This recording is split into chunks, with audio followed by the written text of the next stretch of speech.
Om Namo Bhagavate Vasudevaya Namaha. I will explain today Shrimad Bhagavatam Chapter 2 Text 10. काम सय नेन्द्रिये प्रीति लारभो जीवेत यावता जीव सय तत्व जिज्ञासा नार्थो यश चेह कर्म भी. Life's desires should never be directed toward sense gratification. One should desire only a healthy life or self preservation. Since a human being is meant for inquiry about the absolute truth, nothing else should be the goal of one's works. The completely bewildered material civilization is wrongly directed towards the fulfillment of desires in sense gratification. In such civilization, in all spheres of life, the ultimate end is sense gratification. In politics, social service, altruism, philanthropy, and ultimately in religion or even in salvation, the very same tint of sense gratification is ever increasingly predominant.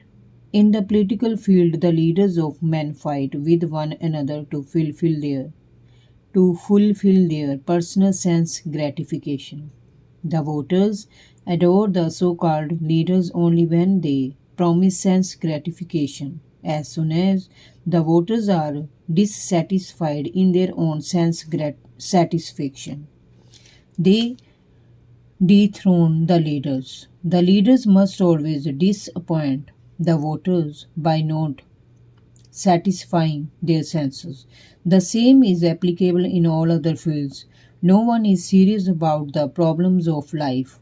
Even those who are on the path of salvation desire to become one with the absolute truth and desire to commit spiritual suicide for sense gratification. But the Bhagavatam says that one should not live for sense gratification.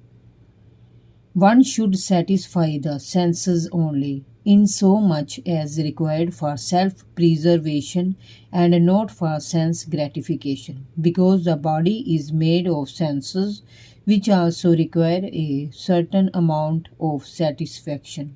There are regulative directions for satisfaction of such senses. But the senses are not meant for unrestricted enjoyment. For example, marriage or the combination of a man with a woman is necessary for progeny, but it is not meant for sense enjoyment. In the absence of voluntary restraint, there is propaganda for family planning.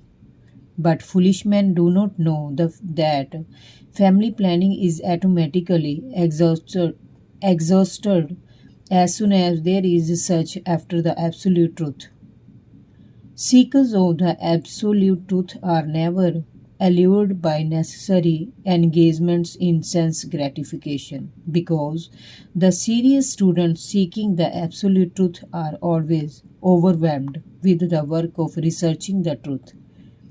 In every sphere of life, therefore, the ultimate end must be seeking after the absolute truth.